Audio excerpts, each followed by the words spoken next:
Welcome to the Square Circle Cafe. I am your hostess, Prospect Gladys of the JWO. Here we are, the show for wrestling fans by wrestling fans. Joining me as always from live from the ATL, we have JC. Hi, everybody.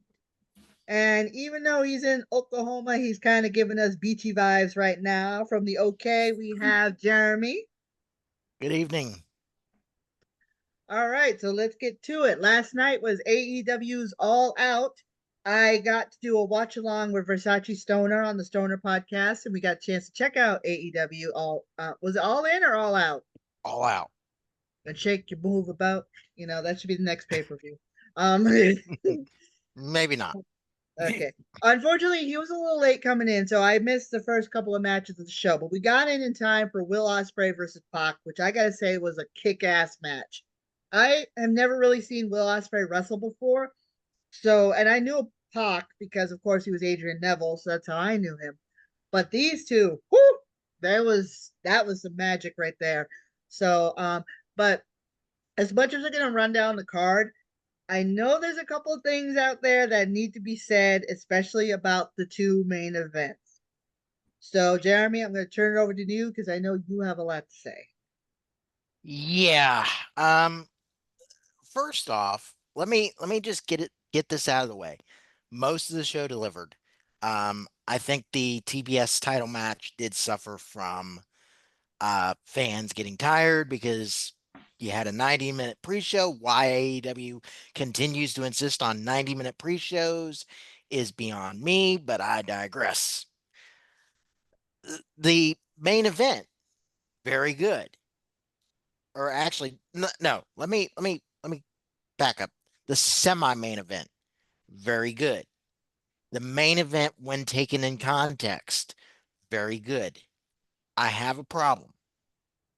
My problem is with the combination of the angle that was done after the World Championship match and the entirety of the uh, lights out cage match. Taken on its own, the lights out cage match, I get it. It was violent. It kind of needed to be for how intense this rivalry is. I get that. I am 100%. That's fine in context. My problem lies in the fact that we had, I'm just going to call it what it is. We had an attempted murder on an AEW pay per view when John Moxley put a plastic bag over Brian Danielson's head. What are we doing? What the hell are we doing? Because the the fact of the matter is, I'm sorry. Why? Why did we go to that extreme? Because the, the, the man tried to kill another man. In the real world, you know what that gets you? That gets you 25 to life Or the chair. or the chair. Well, these days not so much the chair. Uh, these days you get the lethal injection or the lethal execution by injection. But Mm-hmm. you know, and that's a whole other subject. We're not going to Yeah. go political on that. It's just like I said, it was my first time watching an AEW pay per view, so I kind of knew going in that it was going to be wild and crazy. I just didn't expect it to be as nutty as it was. Well, That moment right there was one of those moments where it was just like, what? What? Is no one what? yeah, and then you've got Swerve Strickland and Hangman Adam Page, Oh Lord. and the again on its own. If you don't have the whole attempted murder before the main event, I get it. Or yeah, if you don't have the attempted murder by John Moxley before that, I get it. It needed to be violent. I mean, And here's another one.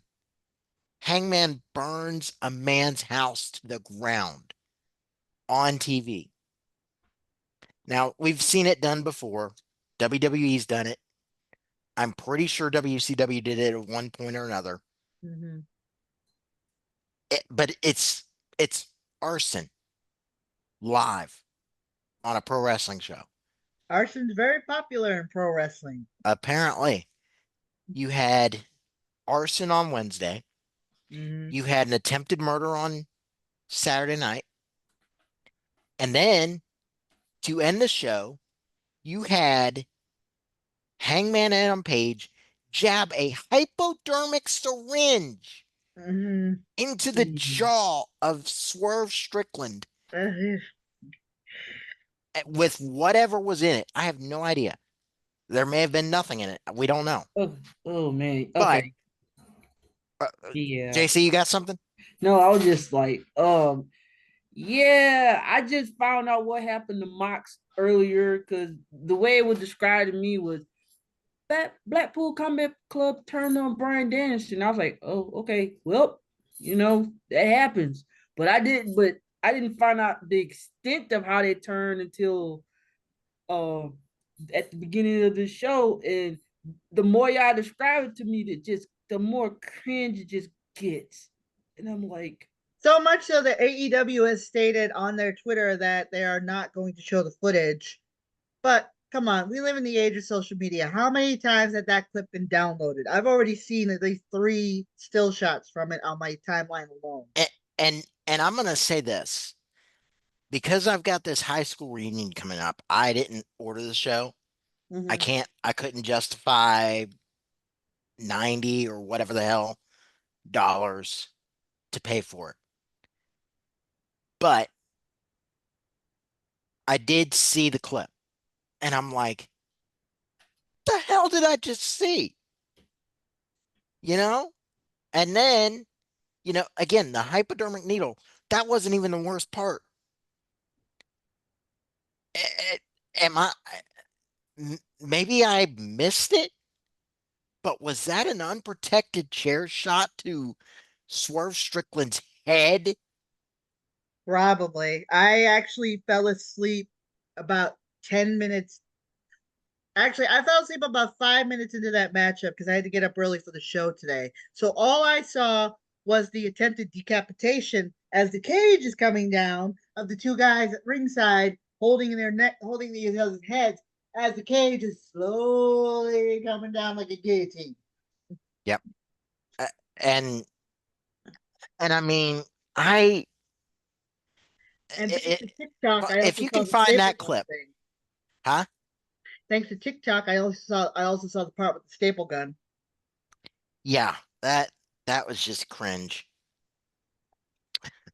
I Makes get me that want to. death matches are supposed to be the way they are, Yeah. but I sometimes feel like there's a line that needs to be put out there that you just can't cross. And I think last night crossed that line. I mean, I'm not going to describe it because JC was feeling uncomfortable, but just the idea. And you want to know something? I've seen that before. I want to say one of our former guests, Matt Tremont, had that happen to him. So, Possibly. but I know I've seen that picture before, and it's just like seeing it on a main stage like AEW was just, mm, And mm. if I'm the Illinois Athletic Commission or whatever the heck, you know, I'm really looking at this and going, yeah, that needs to be outlawed. That needs to be outlawed. That needs to be outlawed. You know, And I'm the, not trying to downplay anyone who purposely does deathmatch wrestling. I mean, I get it. To each no, their own. That's what you want to do. That's fine. I just feel as though you need to be careful. I mean, I know there are people who've done it and know what they're doing, but then they see things like this on AEW, and now all of a sudden they're like, why don't I try doing that in my match on my independent show? No, that's not what you want to no, do. no. And number one, you don't want to do that. Number two, you think of the potential unintended consequences that are going to come from just that plastic bag over the head angle. Mm-hmm. I mean, we live in an impressionable society in 2024. What's to stop some little, what's to stop some 12-year-old kid from deciding, hey, you know what? Let me take my plastic bag and put it over somebody's head. Yeah, especially we live during the time of TikTok challenges, and TikTok has gotten in trouble with some of these challenges. How do we know that this isn't going to become a TikTok challenge? You know, I get it. The fact that John had his hand like a little under the bag so that way he wasn't completely covering him, but it's still enough to know that the idea that he put a bag over his head and just went to town. I mean, it's cringy. It's It is. It is. you know me, I love me my John. My John is my boy there. But at that moment I was just like, John, what the WTF are you doing?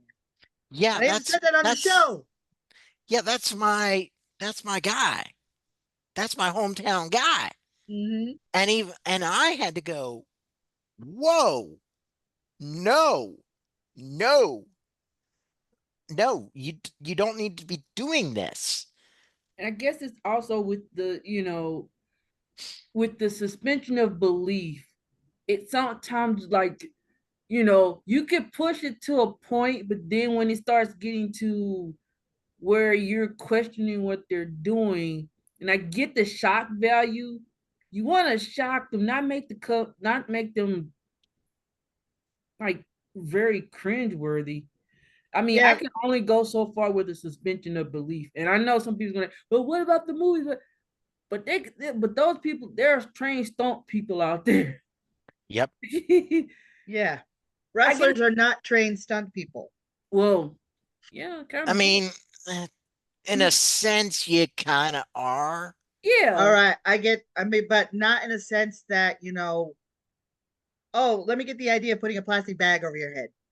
Yeah, no, that you're not. But I guess another in the question is, sense of the regular bumps you take in a ring, and even the Yeah. extreme bumps you take in like TLC and ladder matches and those sorts of things, you're trained in that.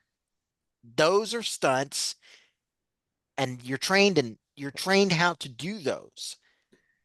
At Yeah. least any promoter worth his salt is training you how to do those. I would like to be in the room. I would have liked to been in the room to hear how that idea was pitched and how they went about trying to do Well, you this. can ask Eddie Kingston because apparently, according to Fightful.com, Eddie Kingston had pitched the idea of using a plastic bag in one of his matches, and Tony Khan said no. What changed between then and now? That's what I want to know. The only thing I can think of is the fact that Eddie's out with an injury. But Oh even man. so, Yeah. you say no to the idea from one person. And how long ago was that? I didn't see off. I don't remember offhand. I didn't get a chance to read the full article. I literally like read it 5 minutes before we came on the air. That was the headline. Okay. But let's assume this was 6 months ago.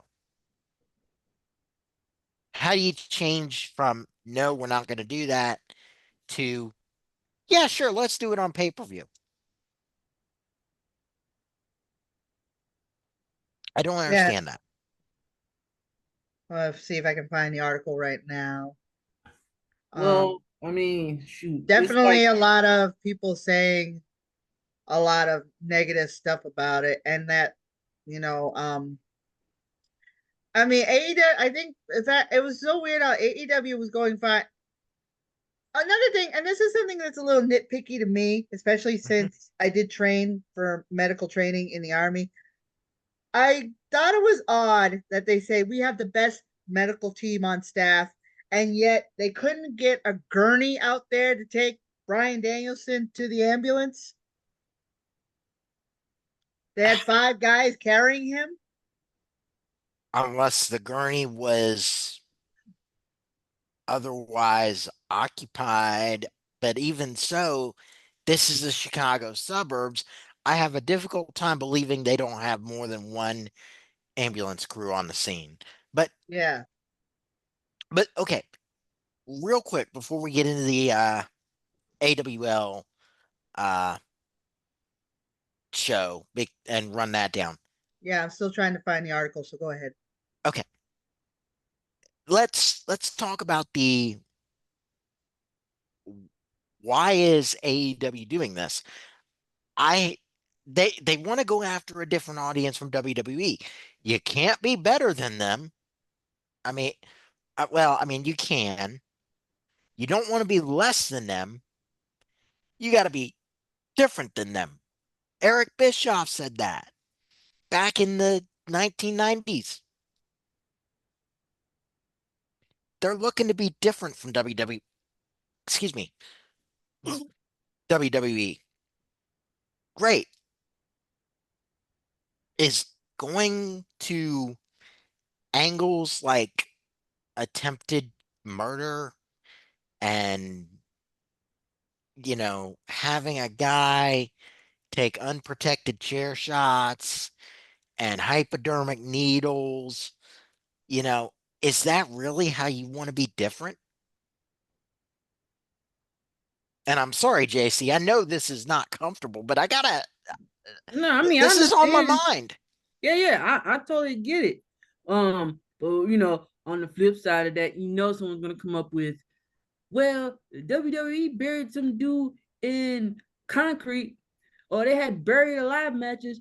But the thing with the WWE is most of those things were, I I'm mean, not finding it. They were cartoony to a gimmicked. point. Yeah, they. I mean, you were like into the moment, but at the same time, when you look back at them, they were kind of on the cartoony side.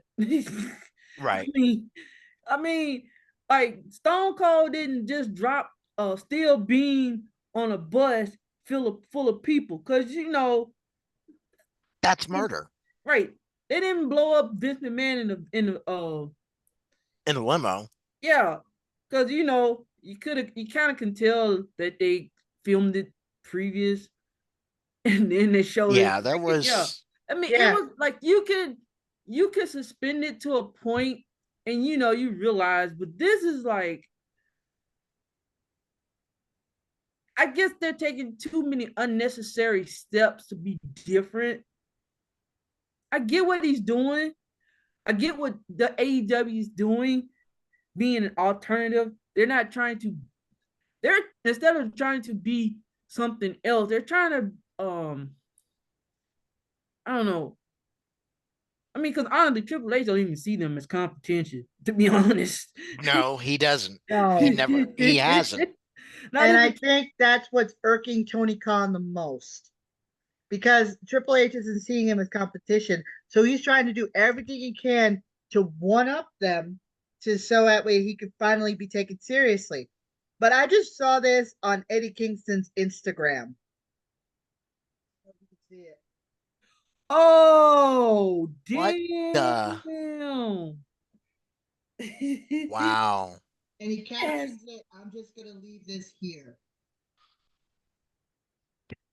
I mean, he's not wrong.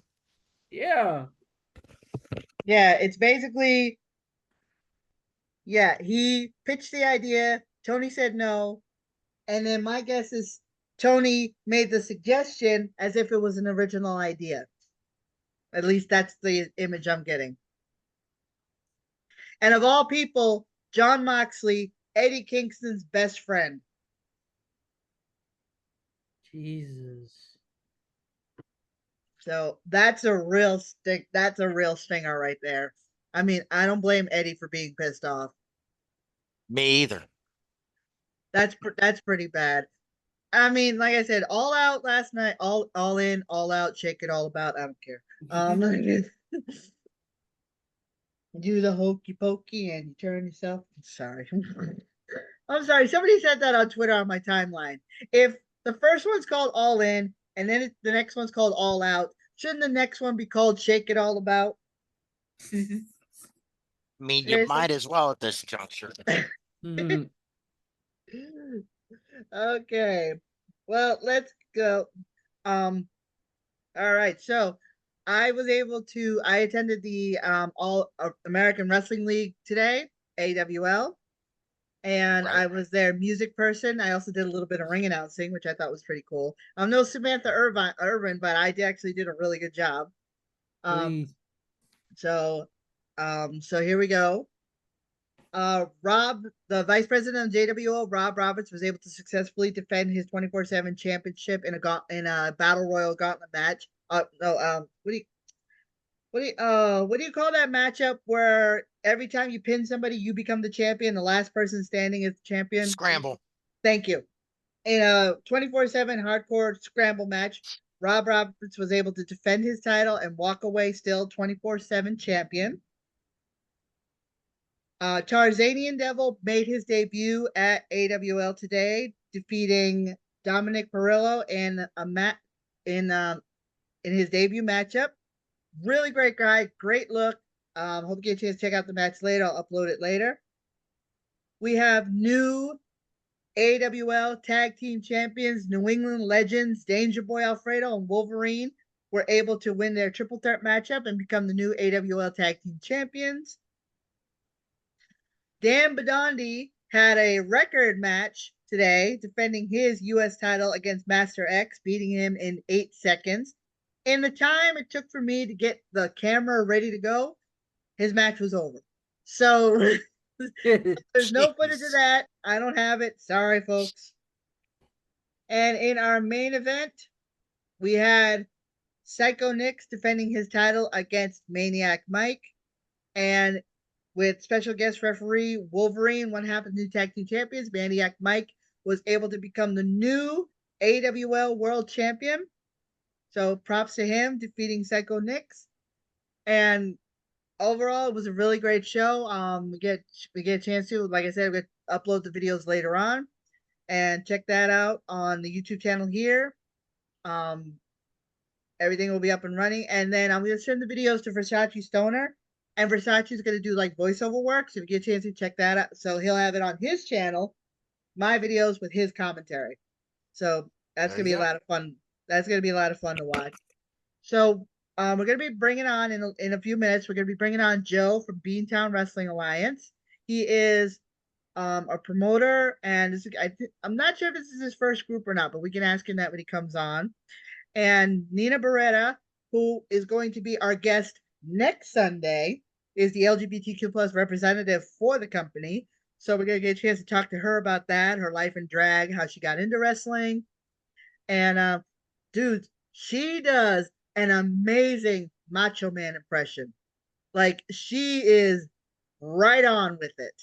Like it is spot on. Good deal. Yep. So sending in the link now. So while we got a couple minutes here, um, I just want to say real quick, Let's. we actually I might be attending my first ever AEW show in November because Collision was just announced for the AMP, the Amica Mutual Pavilion. It's going to be November 7th, and it's going to be Collision, and of course, ROH will be taped with that. And Vincent, one of our former guests of The Righteous, has already said he's going to be excited to be there. So he's already announced that he's going to be there. So you There you did, go. what I'm saying? Yeah. Mhm. So, and while we're waiting on that, um, let's just go ahead and get the obvious elephant in the room out of the way What was the right score? now. It was 16-10, I believe. And refresh my And it was memory. your team that won. Go Pats! Yep. But don't worry, no, no more. Wait until next Sunday, Yeah. and you get my little gift, Yep. and save the words for then. But yes, it just so happens that at least half the fans in the audience were Pats fans, so a lot of them were streaming the game. So I was keeping score. So when they said the last 2 minutes was the score was, I was like, Yeah, you had a feeling. And And it was listen, the coach, that was his very first game win as yeah, the head coach. and listen, good luck the rest of the way. Hey, As props to Bengals. They brought it. They brought it. we didn't bring it enough. We did not bring it enough. And I'll get into more of that next week. Yep. But No, yeah, we it just says didn't you bring it enough. go, it goes Who Day, right? Who Day. And in Who this Day. case, it was you day. Oh, so Or sorry. or uh as a Twitter account that I follow would have said, the Patriots were day. But but Oh my God. and, Okay, so we'll move on to that till next Sunday. We'll save it for next yeah. Sunday because that's what we're gonna Um open the show with. and Oh one my. more thing. Yep. One more thing. I want to go ahead and get my hype out of the way. I will be on the Pro Wrestling Boom podcast tomorrow, 1 Central, 2 Eastern, pwaudio.net, joining Jason and Johnny again. But it's going to be the last one until early October, coming out of Bad Blood, Oh, you guys Oh, are. which Speaking of which, somebody's going to be at. oh yeah. I found out on Friday. Yeah, somehow I ended up getting some tickets to Bad Blood. There you go. we're at Triple Cafe going to be repping it at Bad Blood next month, and it's on your birthday, right? Oh no. My birthday is later in the month, but this Oh, was okay. but the note that I got with the tickets was happy early birthday, hope you enjoy. And I was like, what the heck is this? And that's when I found out, oh crap, there are tickets to Bad Blood. So yeah. Oh my Shout God, out that's to my uncle and our CEO of the company for helping me get tickets. So nice. Badass. Badass yeah. indeed. Speaking of badass, oof, I'm in pain right now, folks. I gotta tell you. When I was at AWL before the show started, we all decided we were going to try to bump a little bit, and there were some new kids there learning. And it's been Oh. 10 years since I've been in a ring. So I got in and I did some bumping. And I was actually told by my VP that I did a really good job with my back bumps. However, my body is telling me why. Oh Lord. So Been Tylenol. there, been there, done that, bought the t-shirt. Mhm. So Tylenol is my best friend right now. I have been so I have a massive headache. I am in so much pain. But you want to know something? I would not trade it in. I had fun doing it, and Well, I mean, because I actually found out something. I'm gonna when I get into more details about it, I'm gonna express it. But let's just say I might have to get back into ring shape, and I'll just leave it at that. hmm, interesting indeed. Yeah, I'll tell you what's been my best friend of late with my neck Hmm. is a leave. I wish I could take a leave, but I'm allergic. Yeah. Ooh. Yeah, I found out the hard way. I took a couple of leave one time and bleh. Oh, gross. Ooh, Mhm. we don't need to go any more than that. Nope. That's why Tylenol is my best friend. There you go. Oh my God, it was so hilarious being in that ring there. And like some of the rookies were trying out. Um, had a couple of rookies in the scramble match, and they definitely need a lot of practice. That's not a knock on them. I mean, rookies make rookie mistakes. It's what's gonna happen. Unfortunately, one of them made a mistake on our vice president, and he was Oh no. Ooh. no, I don't think that ended very well for him, I'm gonna guess. no, he did not. Let's just say potatoes were involved. Oh, ouch. Ooh, no. Yep. I Yep. mean, you take liberties, you're gonna get potatoed. Mhm. So Friday night was Fox's last episode of SmackDown before SmackDown goes back over to USA Network next Friday, the 13th. Thank God. Yeah, I have to admit, I think USA would be is a better fit for them. I mean, Fox, they were good for what they were, and they, but also too, sometimes the black screen that comes up was just a little too much. So I think USA will be a little more liberal with that. Yeah. Yeah. Well, I mean, here's the thing. Here's the thing about that is Fox is broadcast. Fox is a broadcast network. USA is cable. Fox has to abide by FCC guidelines. USA, not so much. So That you, also in the I don't know if this is the same in you guys' area, but I know in my area, for some reason, the political commercials were like very, very heavy. And I understand this is a time to get everybody amped up to the vote in November, but it was like every commercial break. And I'm like, bruh, I don't need to be, we are got 60 days away. right. And it was just, it was just horrible. And It's then going to also, get worse. yeah. And also in my area, when the Falcons play, it gets preempted until like 12 o'clock at night. Yeah, sometimes in my area, NASCAR preempts it. So it's Yeah, I'm not my son sure. loves it. Not me, not so much. But then again, I don't have cable. I watch everything online. So the only full show I really watch online is NXT.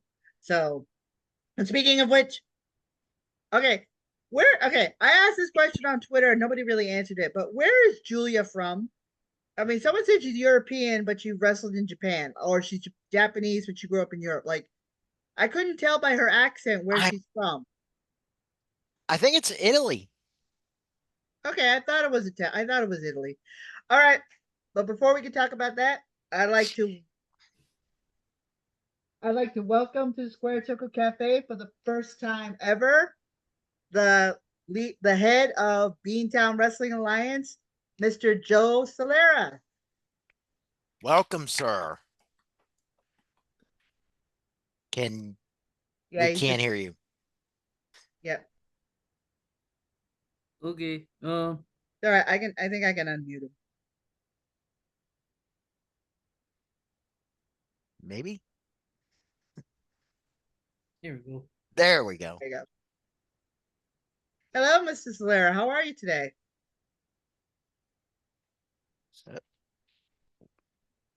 We can't. We still can't hear you.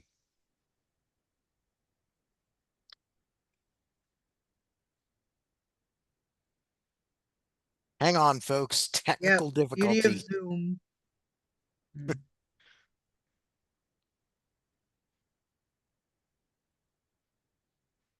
We got a technical issue, I think. Let's see. Yeah.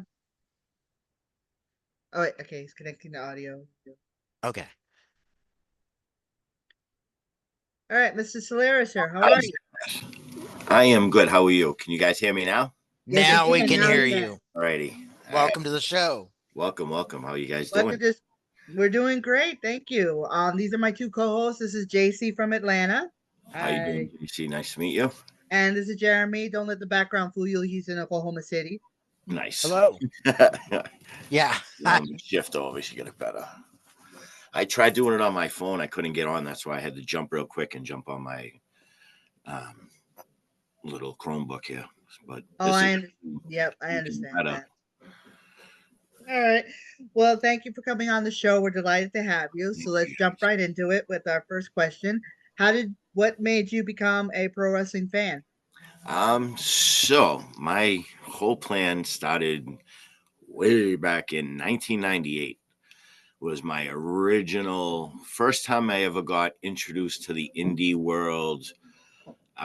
We were renting out Killer Kowalski's over in Malden. And that's how our little adventure started. We used to go on Saturday nights, rent it out, have little house shows. And then it turned into, let's try to do something more. And then we used to go over to a hotel over in Malden that used to host ECW wrestlers when they came into Revere and they went to the Wonderland Ballroom. So my whole start of my company, my original name was Beantown Extreme Wrestling. So it was BXW. So we ran that name for a few years. We met up with Sabu, Taz, Tajiri. We used to hang out with all them guys in the hotel rooms. So they used to bring us to the shows. We used to hang out. New Jack was a frequent hangout of ours. He was a mess. So ECW was kind of our little, that's where we had our push from. So that's where the Extreme BXW came from. And then in 2001, 2002, I believe, I left that business, started doing my own business, doing auto detailing. With a couple of friends, we started a business, and the other guys continued on. Some names, Sam Amato, I mean, he's still in the business now. Stephen Beck, he was one of my originals back in the day. They all came from Killer Kowalski's school. And now Bo Douglas, he's one of the head trainers around here. He's my head trainer. So in 2015-16, I decided to start it up again. I went to the schools. I was trying to do some school runs, maybe do like yearly events at each different school. And I had a show lined up, and 2 weeks out, 3 weeks out, now he's okay, thank God, bless the world, son. He went into congestive heart failure at 16 years old. So I had to shut down my show 3 weeks before. Thank God he's all better now. He's doing very well. So now so that was a rough time there. On my card from my original first show back then, I had Fox Viner before he was even anything, Dylan Cage. I had a bunch of them, and I just had to give it up. Rolled around 2019. All the kids are better. Hey, Dad, let's do it again. So I decided to, I can do video. I don't know why the video ain't on. I just realized that now. That's all right. I realized.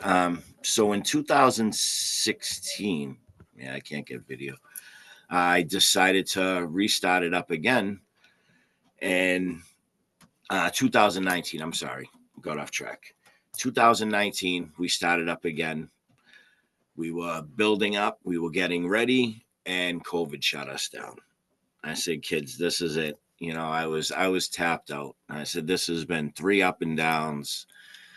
And a couple of months ago, I ran into Supernova, and they had a house show, and went there, decided that, let's bring it back again. And here we are, 1 month out from October 3rd. We have Beachmont Rumble, and we're going to have an amazing show. We got some great matches lined up. We have our main event is the Intergender Rumble. So that's something new. That's, you don't really see many of those around. And then we're going to do, got a couple of highlight matches that we're going to have. We got USAF 13 versus Wild Child, because this match, I don't know how we're going to contain this building with this one. This has been going on since, I don't know, maybe July. These two can't even stay in the same room, same ring, same building. They took it to Supernova. Supernova couldn't even contain them. That didn't last. So I got them coming in, and we're going to settle this feud, hopefully, once and for all. We'll see what we can do. And many more matches are going to follow. So I'm hoping that we can excite the crowd, bring some excitement that you don't really see at indie shows. So we're trying to make it an experience, something where people leave, say, you know, this is an experience, not just a show that we went to see. We want to bring people back. We want them to come to the next shows. We want to build a crowd, an audience. Our locals, you know, we highlight our locals. You know, they're trained, professional. You know, we put a lot of detail, a lot of work, dramatics, theatrical into our shows. So we're hoping that that'll all produce that night. I have Elliot Ness. He's a local DJ in the area. He's going to be running the show for the night. So that's going to be great. And then we got Daddy's Burgers is going to be there serving some food outside. So I heard they got some amazing food. So can't wait to bite into some of those burgers. There's a purchase bar inside, and we'll have some snacks for purchase in there and memorabilia. And we got Mr. Chad Epic coming down. He runs a great nonprofit that he just started called Rubber Ducky Transportation and Rescue. So he's going to come down. We're going to give him some time to let us all hear about his new experience that he's doing. And we got our new commentating team. So we're going to have Mr. Versace will be on the main stage of the table with his sidekick, Nick the Greek. So that's going to be an exciting one. And then for the announcing up on the night, you know, we got to have none other than the best voice in New England, none other than Vince Berry. You know, we got to have that man. So, you know, we're going to put it all together, and we're all going to come forward, and you're going to really catch a great show. Awesome. I definitely look forward to it. I definitely look forward to you to come up, set up your table. I have it all set for you, ready to go. So yep, that was the thing I was gonna surprise everyone with, is that the Square Circle Cafe will be represented at Beantown Wrestling Alliance on October 3rd. Yes. I'll also have copies of my book, Finally Finding and Accepting Myself, for purchase. And, you know, if anyone wants an autograph, I'll throw one in as well. So it sounds like you got a lot going on right now. So, of course, you've done many shows before too. Do you recall like one of your wildest matches have been so far?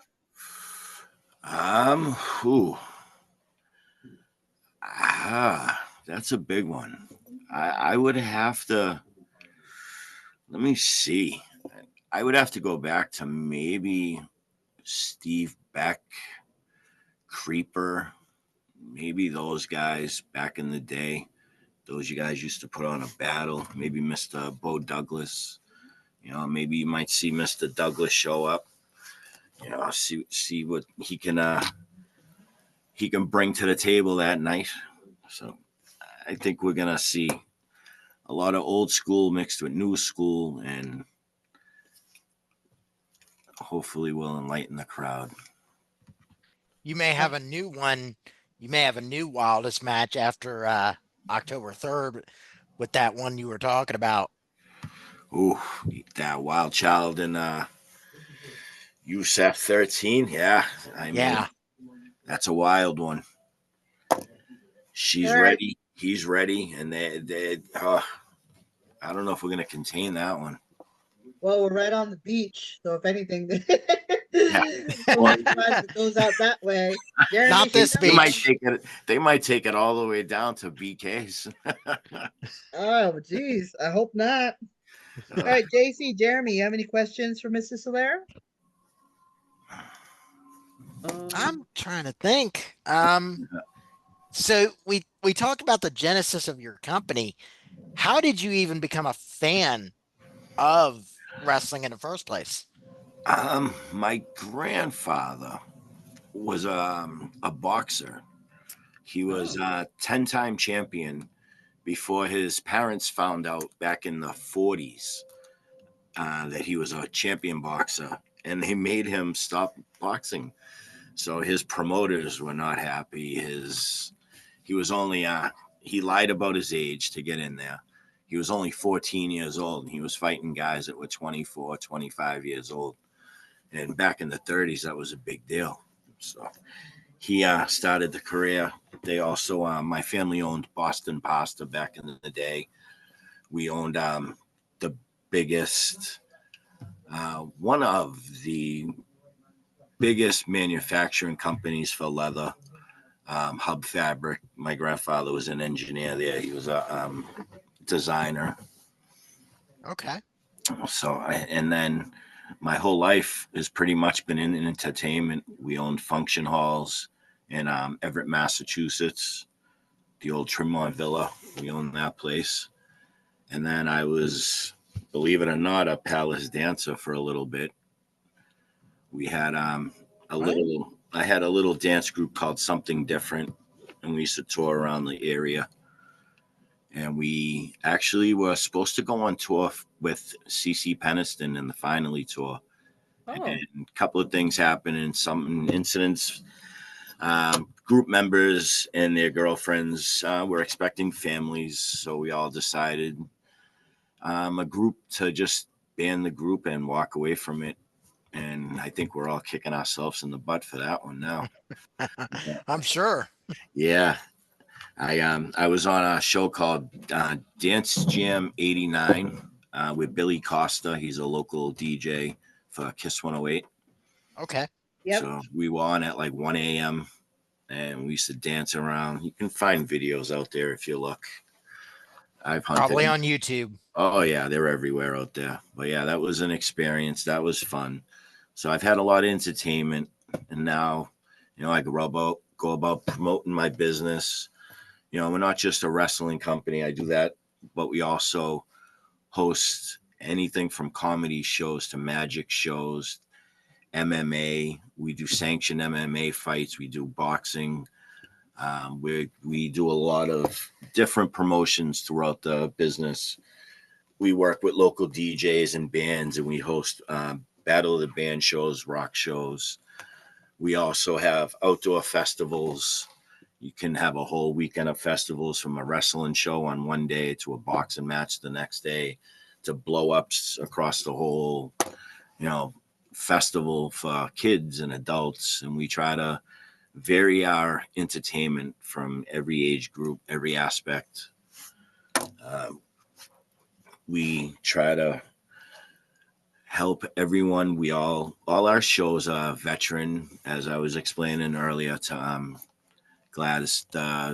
We do all veterans are free, no matter what. If you want to come and sponsor a table, that's a big, big, big part of our thing, is helping the veterans, helping the communities, the LGBT communities. We have brought communities together back in 2020 during COVID. A lot of people couldn't get out, couldn't go anywhere. So I decided to become a minister so I could marry people and, help each other out that way. So, that's another thing where I try to help the community, help people. It's just part of everything that we do. It's part of our structure of our business, is to, no matter what is out there, from entertainment to, we've done formal weddings with 150 guests, from DJ service right down to serving the last glass of wine. It's just part of our whole business structure. It's Beantown Entertainment. It's what the future of the entertainment business is going to be. We do wrestling schools. We teach boxing, MMA. We will host, we teach. If you want to be in the business, you can come to any of those schools. We'll teach you how to be a commentator. We'll teach you how to be an announcer. If you want to learn how to be a DJ, you want to learn how to play drums, you want to learn how to play a guitar, hit us up. We do it all. We're an inclusive entertainment complex that hopefully we will be spread out within New England within the next couple of years. So that's our goal. We're looking at a few places out in Fitchburg, maybe within the next 6 months. I have a big project I'm working out there. possibly teaming up with a couple of guys out there, another promotion. I don't know if you guys know Chad Epic. Yes. So he's a great friend of mine. So we may be working on some projects out there together. So it's a lot of ventures going on. And then we got this October 3rd show that's going to roll out the whole. And then hopefully I can give the exact date on the next show, which is going to be sometime, we're hoping in December, maybe the first or second weekend in December. And big plans from there. Sounds really awesome. I look forward to more of those shows. And well, I was actually going to tell you that next Sunday, we're going to have a very special guest. We're going to have the Sergeant at Arms of the JWO, Nina Beretta. And nice. What is Nina Beretta in BWA? Oh, she is our prize. She is our ambassador. So she is opened with our welcome arms. Welcome arms. She will be our liaison to the community, to our structure, our company. She's going to bring what others and bring the inclusiveness into the communities, help raise awareness, help us promote positivity. Yes. We are very positive. We are very push positive forward. We want to bring happiness, joy to everything we do. So yes, Nina is, we welcome her with open arms to our lovely family of Beantown Entertainment. All right. So awesome indeed. And yeah, she definitely is amazing. She's an amazing person. I'm proud to call her one of my best friends. She is just. We have grown a great friendship over this past, I would say 3 to 4 weeks, really have gotten really close. So she's helping us with a lot of behind the scenes stuff, and you'll see all the magic that we put together. So Most definitely. So now, I mean, you're all inclusive of everything, but since this is a wrestling podcast, we do have to ask a question. Since you have your own company, who would be your dream match to book for a main event for one of your shows? Rob Van Dam versus Bo Douglas. Without hesitation, folks. Say reasoning why? RVD is probably my favorite in the world, and I have so much respect for Bo that I would love to see. So yeah, that would definitely be my ultimate match. That would definitely be a sellout right there, and I hope that it does happen for you because I would love to see that myself. You never know. You never know, indeed. To make miracles happen. So it can happen. I'm pretty sure it will happen. Now that we put it out in the universe, let's say it'll happen. Yes, we'll let the unicorns run around with that idea and see what happens. There you go. There you go. All right, so now we're going to open the platform. We're going to let you promote before we let you go. Tell everybody what you got coming up, everything, including the October show. Floor is yours. Take it away. All righty, we got October 3rd. Doors open at 6:30, but the food truck's going to come flying in there at 6 o'clock for anyone that's jumping to get in that door. We're going to open them doors up at 6:30. Come on in. Elliot Ness will open up the show. We'll have some DJs. We're going to have lots of surprises, some raffles, some great entertainment to get to 7 o'clock for the bell time. We'll honor a few of our fallen over the years and then jump into an amazing show. Nice little halftime, little intermission we got planned. And then we're going to get into the main events. And we'll hopefully by then the dust will settle. We'll know who's taking this little battle between Wild Child and Yusuf 13, because it's going to be exciting. And then if anyone wants to reach out, they can reach us on Facebook at Beantown Wrestling Alliance. We're also at YouTube at beantown.wrestling. We're on Twitch at beantown_wrestling. And you can catch the email to send us anything you'd like. Let us talk to us, ask us any questions, upcoming events. That would be wrestlingbeantown@gmail.com.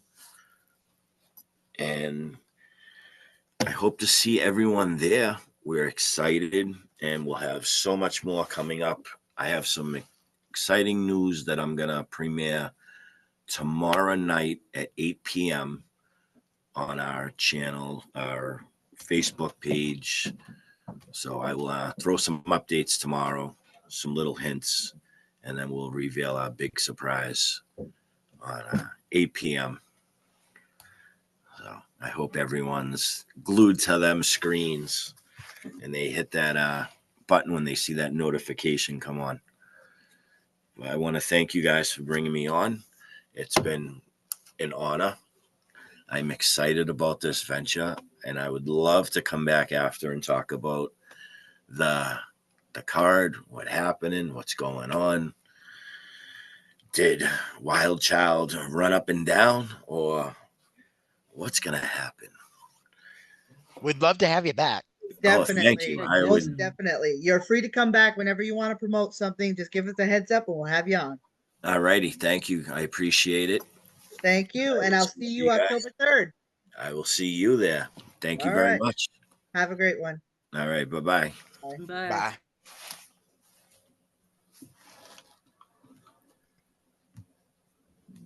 All right.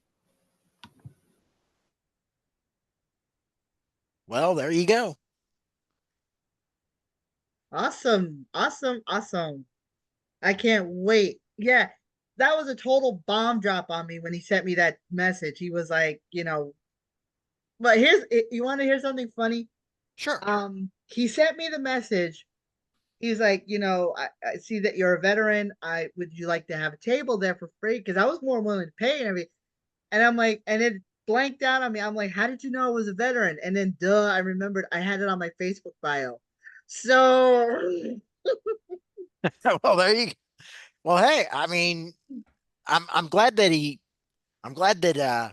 that happened. I would have said something, but I wish I would have said this before. But what? I do respect that he's so huge about helping veterans. I mean, my father's one. You're one. I don't know if JC has one in her family tree, probably, possibly. I don't know. Yeah, But I got a couple. you got a couple. Okay. But just about all of us know somebody that has served or is currently serving in our United States military. And I have a lot of respect for that. So, yeah. So, yeah, let's bring him back. Let's bring him back, talk about this October 3rd show. And I, I have a feeling that Wild Child USF 13 match is going to be insane. Yeah, That's we what I've definitely been got to reading get up him to on. come back and tell us the results for that. Mm-hmm. Yep, I'll definitely have videos and photos from that night. That's for sure. But yeah, Nina was announced as the ambassador last Friday, I think it was. And I was like, I just couldn't be prouder of her. I'm just so happy that this happened. And she's been a big force in the drag community for quite some time. So for her to get this kind of recognition is absolutely amazing. I can't wait to talk about it with her next week. Like I said, she's one of my best friends. She is absolutely amazing, and I can't wait for y'all to meet her. And I will convince her to do a Macho Man impression because I'm telling you, I'm gonna have you close your eyes when she does it, and I'm telling you, But real quick, let's go back. We're going to go back to what we were talking about before we had Joe on. I some clarification and a slash a correction about Julia. It turns out she is Japanese. Oh. Yeah. She was born in London to an Italian mother, or I'm sorry, an Italian father and a Japanese mother. And her mother was studying abroad. So, but 1 year later they moved back, and she was raised in,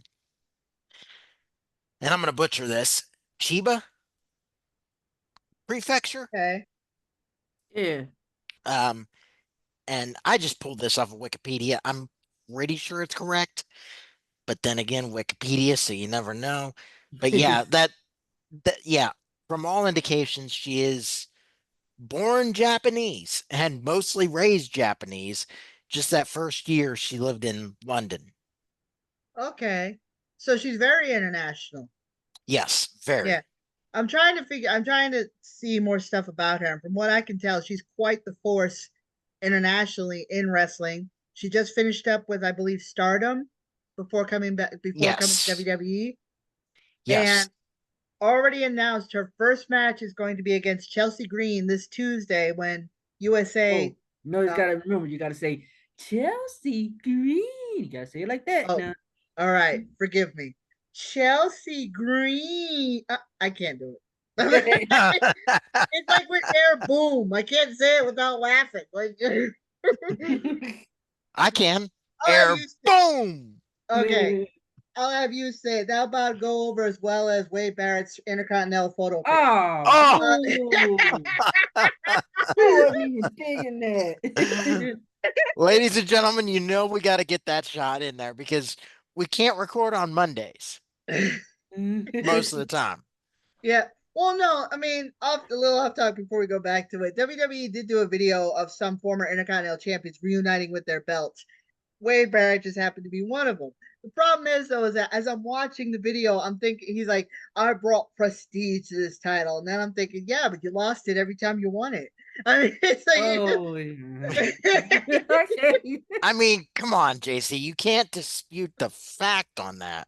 and we and knew the it. That is trunks factual. he always wore. He always lost in those stupid red trunks. I'm Yeah, sorry. I was just about I to say hated that. them things. He should have burned them. He should have. Yeah, so sorry. So yeah, so everyone, the Wadeisms are back. So you're gonna hear it from her, the booze, and I just got the low one today. So no, but yeah, I think Julia and Chelsea, I think that's gonna be a really good match. It'll give us a taste of what we're gonna expect when CW, it's CW, right? Yeah, they're gonna CW. CW. CW October First. First. Well, we'll see Roxanne Perez versus Julia. So I understand why they kept the title on Roxanne for this long, because let's face it, Julia is going to be the one to dethrone her. Possibly at Halloween Havoc. Mm-hmm. So I think this is going to be a match definitely worth watching, and we'll get a taste of it this coming Tuesday when she faces She can't do it. I can't. You can't do it. Okay, I can't do it either. I got it. Chelsea Green. Nope. Just Yeah, nope. I can't say her. I can't, like, when someone says Chelsea Green, I just cannot not hear how that over exemplified way of saying her name. Yeah, Isn't it Samantha Irvin that did that Yeah. initially? It started off, as far as I'm concerned, it started off as a joke, and then it kind of grew, and then fans started liking it. Now it's she even had a ring announcer at a house show do it. So it's become a thing now. So it's something we're gonna have to get used to. Of course, we also have to get used to all of our little nicknames for all the general managers. Let's see, we have Nicholas the Prickles. We have Pierce the Problematic, I think that's his name, or Problematic Pierce. And then she has Ava the. Oh shit! I forgot Ava's name. The nickname she has. I did too. Well, But whatever it is, yeah. Oh my god, have you guys checked out the diss track that Trick Williams put out against Pete Dunne? Oh yeah, No. I've heard that. All right, JC, explain. Well, maybe I heard. I didn't like. I mean, like it's been. Well, basically, I heard some bad news about that. Something regarding a former. Was it a former WWE wrestler said had gimmick that he wanted to do the same thing, and they said no, and then Trick came out. So it's kind of like the same thing with Eddie Kingston.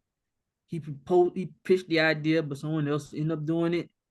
But basically, but going because of that, going back to it, um, Trick put out a diss track about Pete Dunne, and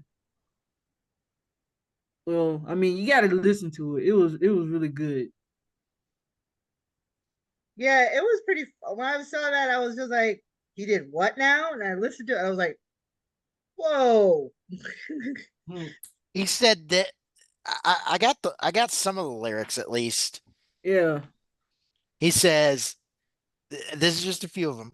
He's running his mouth saying I should figure it out. Forget that. How figure how to get my foot out your mouth. I'm running this out. Forget that I'm running this house.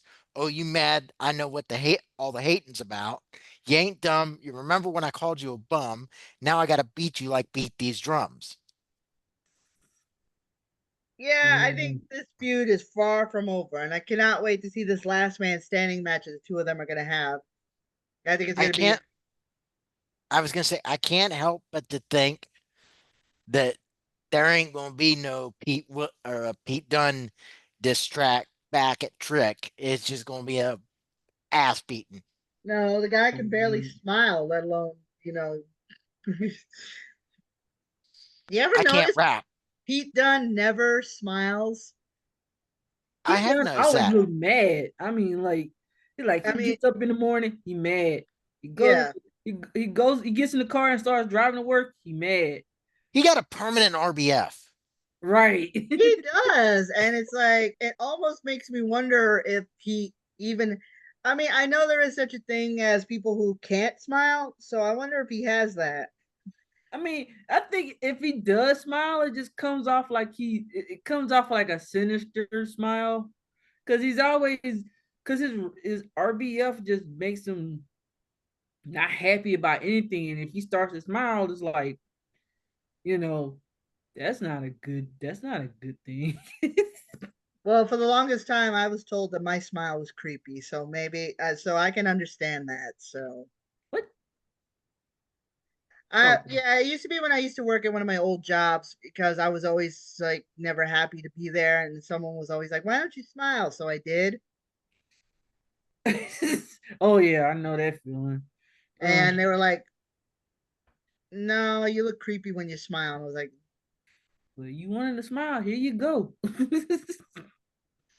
course, now my smiles are genuine because I'm a lot happier." And if you guys know my story, you know why, but I won't get into details. But Sure. yeah. So it's definitely NXT next week definitely looks like it's gonna be filled with a lot. I can't wait. This is gonna be my first time seeing Julia wrestle.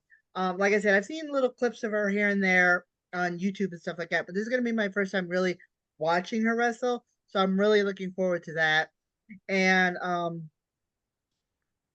with everything else going on too with WWE, you can tell they're kind of getting ready to make the switch pretty soon. I think it's January 6th will be the official NX Netflix debut of Monday Night Raw.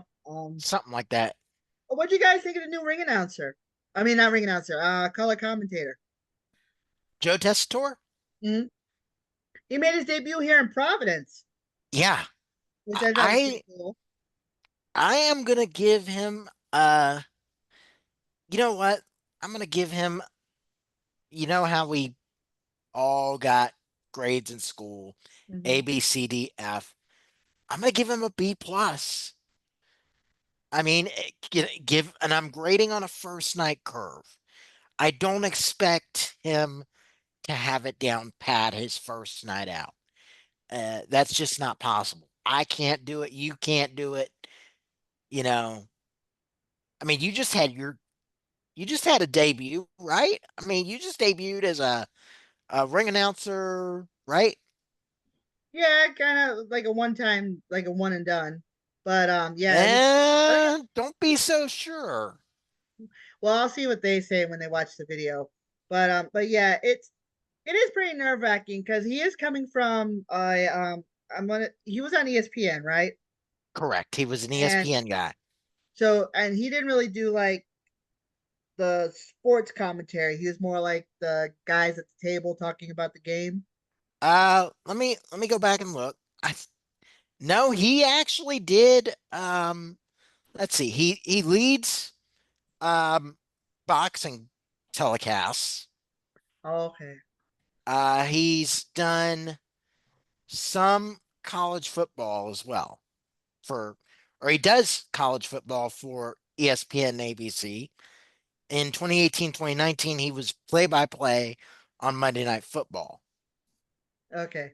So he can call a game and stuff like that. But of course Yeah, we know WWE is a different product because you're calling things on the fly, with matches and stuff right. like that. And then you've got also the little things that happen in between, the little segments, the in-ring stuff, the a word from our sponsor kind of deals. So yeah, he does kind of seem like he's used to it, but he's not used to it. So I think once he finds his footing in the WWE environment, I think actually he'd be a really good addition. Right. Uh, I don't know why they paired him with Wade, but that's just uh, Oh, that's another shot. Yeah, I I mean, mean, if we didn't already get our boo, that would have got one. yeah, But you but know, no, I can see why they probably did because I mean I give Wade a lot of grief, but yeah, he actually does a really decent job. I'll give him that. I Because I mean, thought honestly they would pair him with Cole since Cole is the more experienced broadcaster. yeah, yeah, but I did too. I'm sorry. Go ahead. Sorry. I did too, but here's the thing. I mean, we had Pat McAfee on Mhm. Raw. He left to do his uh game day duties. So he's involved with college football over the weekends, which would have made travel from those games to Raw kind of a constant battle. Mhm. Um, I and yet Tessitore does college football as well. I don't know how you didn't keep McAfee at the same time. But I think it was a matter of, well, do you have Michael Cole burning the proverbial midnight oil, basically leading to announce teams, or do you have him? Well, let me backtrack on that. Do you have him? Uh, I think Michael Cole. Honestly, I would not be surprised to find out that Michael Cole is backstage at Monday Night Raw producing Tessitore and Barrett. I mean, In like fact, feeding him like the microphone you're wearing, like feeding him in his ear. yeah, basically, like what Vince was doing, like Vince did to everybody. But Cole, Cole knows what they're looking for. Cole's been doing it for 25 years. So I find it hard to believe that Michael Cole is not backstage at Monday Night Raw. But here comes the catch 22. Do you have Michael Cole working both shows to get Tessitore acclimated, but working both shows on the air to have or to get him acclimated and then end up with a three-man booth somewhere? Or because I honestly, I think you would have either paired him with Cole or Graves is what I would have done. Because Corey Graves is really good. Yeah, he is. Um, and honestly, that's what I would have done. I would have kept Cole on Raw, paired him with Barrett, because Barrett's still, he's good, but he's not on Graves's level. And that's not a shot at Barrett, contrary to you, but Barrett is not quite on Corey Graves' level. He'll get there. I think he gets there pretty quick, but I would have kept Barrett. I would have went Cole Barrett on Raw, Tessitore Graves SmackDown. And I think that ultimately is how it ends up, but then now you're gonna have at in January, you're gonna have McAfee back. So now you're gonna have Cole and McAfee. You're gonna have Graves and presumably Barrett. But then where does that leave? Who's the other? Why am I blanking? Where does you're going to have Graves and Tessitore? Where does that leave Barrett?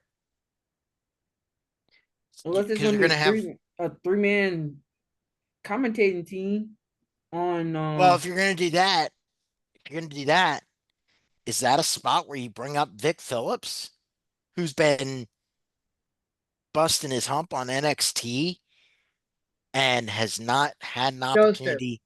Huh? Vic Joseph. Oh, Vic Joseph. Vic Joseph. You're right. You're right. Thank you. No, it's no problem. Do you bring up Vic Joseph, who's been, I don't want to say languishing, but for lack of a better term, he's not had an opportunity since he was a play-by-play voice on Raw years ago. All right, JC, what do you think? I mean, whoa. I mean, well, let's just say his first day on the job, he watched Drew McIntyre beat the brakes off of CM Punk so bad he knocked his shoe off. So, I mean, You're not kidding. I mean, he debooted him. Like, I mean, I guess he got it's his way of getting I wouldn't say Initiated. Yeah, thrown into the fire. Trial by fire. That's it. Mm-hmm. And what way to do it is to do it on Monday Night Raw, which is considered the flagship of the WWE, or as far as broadcasting. Sure. Now put him with someone that I was thinking you were saying you could put him with Michael Cole, but I don't know if that would have been something on the first day of the job to put him with Cole, because Cole is like an established person there. He's been there for years, right? And Oh then yeah. new person, and you put them in there, so it'd be basically Cole's doing his job, plus he's got to train this dude as he does his job, and you don't want that kind of doing that like there on day one.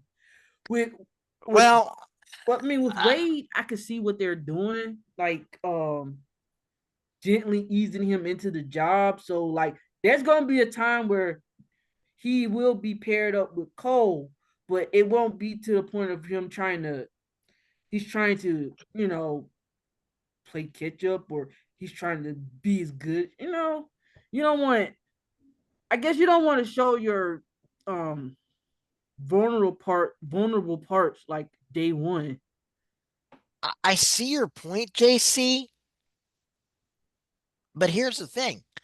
I disagree that training him on the job is bad. I mean, again, I'm almost certain that Michael Cole is backstage at Raw most weeks helping produce Tessitore over the headset. Oh yeah, And I have no doubt that that part. Cole is providing far more constructive criticism than Vince ever did. I mean, we know the history there, but I I think honestly, if you have Michael Cole sitting beside Joe Tessitore on the air, you're like, hey, you know, this is, you know, Cole can be, hey, okay, this was good. You need to do this. And and or you and I think it's better conveyed, you know, when you're sitting face to face with somebody. You see where I'm getting at? Yeah.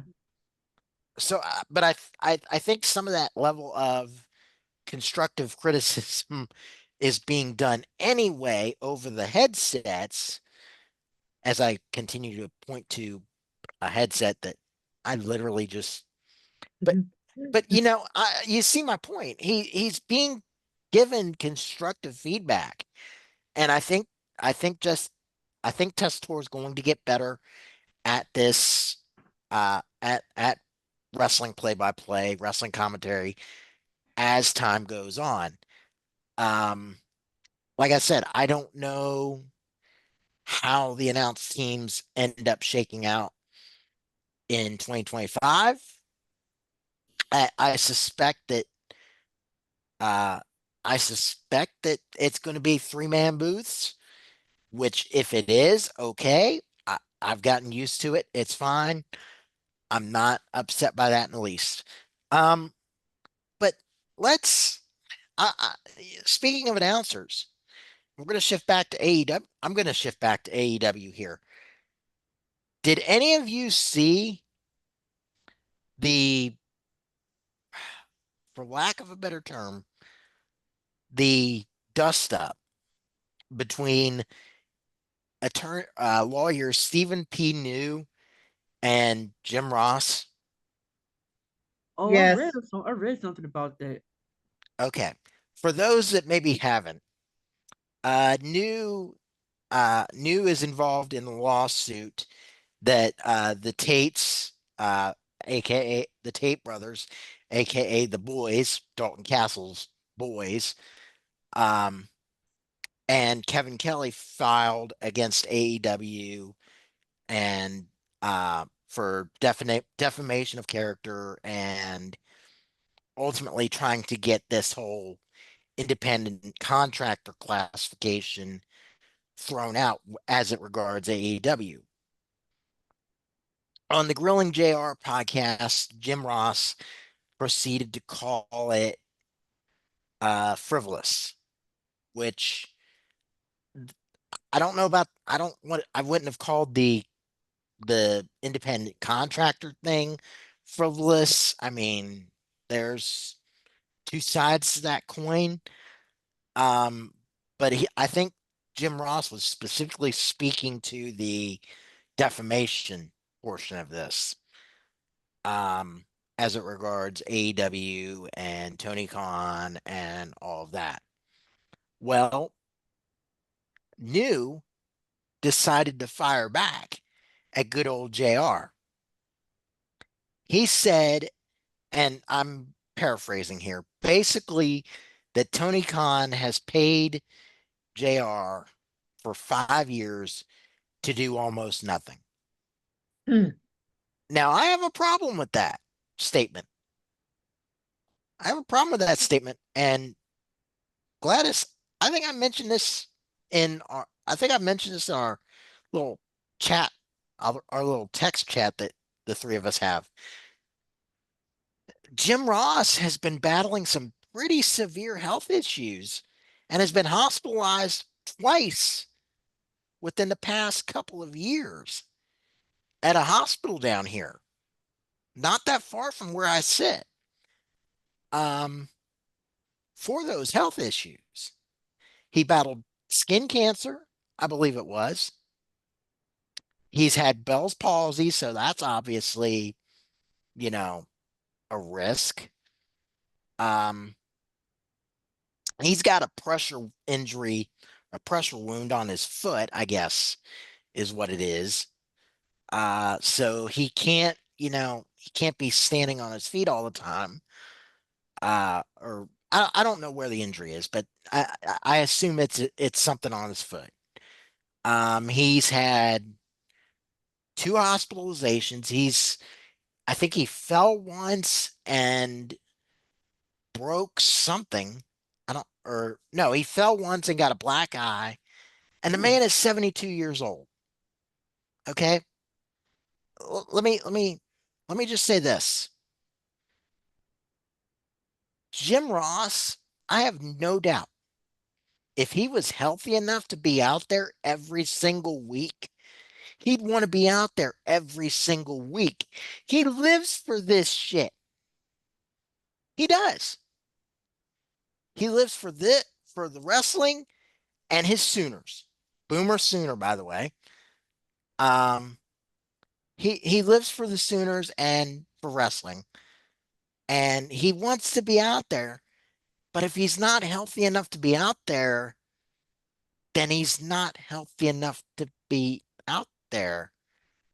And I'm sorry, but I take issue with Stephen New essentially going after Tony Khan's paying Jim Ross for 5 years to work limited dates when the man is 72 years old and has all these different health issues. I mean, what did Stephen New expect Tony Khan to do? Fire JR? No, that was pretty cold for him to say that, and I don't appreciate that. And it's not something that should have been said to begin with. So I don't know what that guy was thinking. Actually, no, I do know he wasn't thinking. So Exactly. for a lawyer to say And something like that, that's pretty piss poor management on his part. So, well, um, I mean, the man's a lawyer. I guess he thought he could get away with it. Um, yeah, no, yeah, no, you don't go after good old JR. And nope. The guy's a you don't national treasure. not only a national treasure, he's an Oklahoma treasure as well, of course. So as a fellow Okie, I gotta stand up for my guy. Definitely. All right, we're getting close to time here, so I want to leave you guys here with a bit of a giggle. As we All right. know, CM Punk and Drew McIntyre have been going at it. Um, Pretty much JC's probably going to see them at Bad Blood in Hell in a Cell. Let's face it, that's going to wind up happening. Yep. Okay, but as we know, this past Monday night on Raw, um, Drew destroyed the bracelet that they've been. Okay, let's face it, this feud's been over a bracelet. I'm sorry. It has. It Okay. has. He not only destroyed it, I think you were gonna get to this. He not only destroyed it, he shoved it in the dude's mouth. Yep. He So made as him eat it. uh, so as it turns out, the bracelet was fan made. It was made by a fan. Her name is Victoria, and she had posted a tweet when she gave Punk the bracelet and several pictures of Punk with the bracelet, saying that she was happy that she was able to give it to her favorite fan. And then Drew McIntyre sends her a tweet saying his blood is on your hands. Man. To which, Oh, oh wait. To which she responded with 5 minutes 46 seconds. Damn, yeah. I I mean, believe, that's as the cold. young people say, she cooked him. Yep. And it only took her about 30 seconds. Yep, battered and deep fried. I'll tell you that for nothing. With us, JR's barbecue sauce on the side. She cooked the guy. So it was quite the tete-a-tete between the two of them. Drew has yet to respond, and I don't think he's going to because he knows she got him. So, because it is true, he was champion for all of 5 minutes and 46 seconds before letting his emotions get to Punk, which caused him to lose at a cash in by Damian Priest. So, yeah, Yep. kind of You how it just goes. got cooked. Mm-hmm. All right. On that note, let's get to the socials. JC, where can people find you? You can find me on X, aka Twitter, at HardyCat1027. Same thing on Instagram at HardyCat1027. And on TikTok at HardyCat1027. Jeremy, where can people find you? Well, couple places. One, on my personal Twitter account at Jeremy Moses85.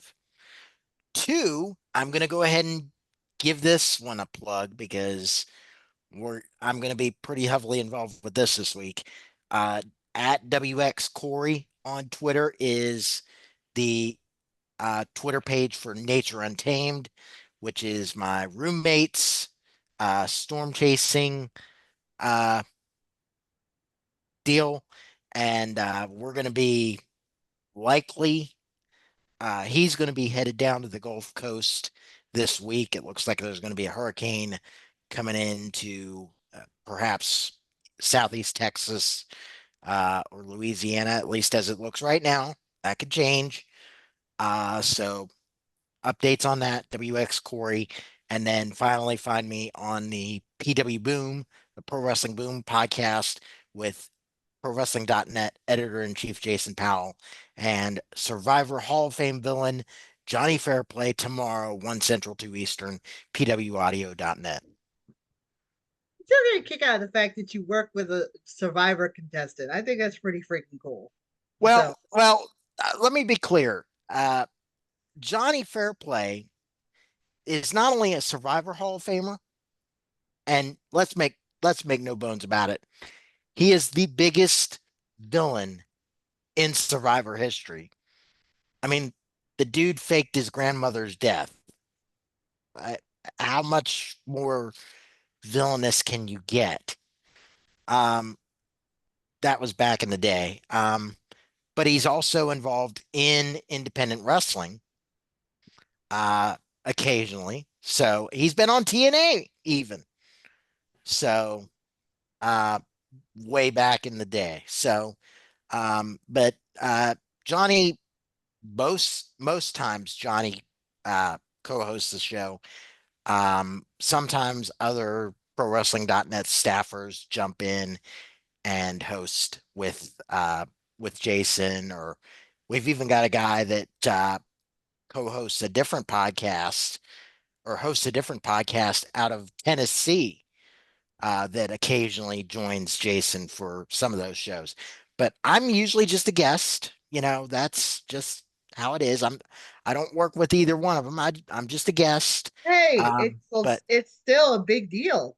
Still a big deal. I will agree with that. Don't downplay it. It's still a big deal. It's still pretty awesome to check. So Yeah. be sure to check that out, everybody. I can be found on the socials as well. Square Circle Cafe. You can find us on Facebook. You can also find my company, Summer Matthew Company, where you can get links to my book, Finally Finding and Accepting Myself, poetry about what I've discovered and who I'm discovering, available on Amazon Books, Amazon.com. You can also find this YouTube channel. This video will be uploaded along with all the other AWL videos. They'll be uploaded as well. I'm also on TikTok at That Daria Chick, on X at That Daria Chick, the podcast at SCC Podcast on X. Be sure to check that out as well. And we'll see you guys here next Sunday for our special guest, Sergeant at Arms of the JWO and Ambassador to Beantown Wrestling Alliance, Nina Beretta. We'll also have Jeremy, who's going to have some words to say about a certain football game. We will talk about that next week. So we will pay off that bet. Yep. So Square Circle Cafe for wrestling fans by wrestling fans. Good afternoon, good evening, and good night.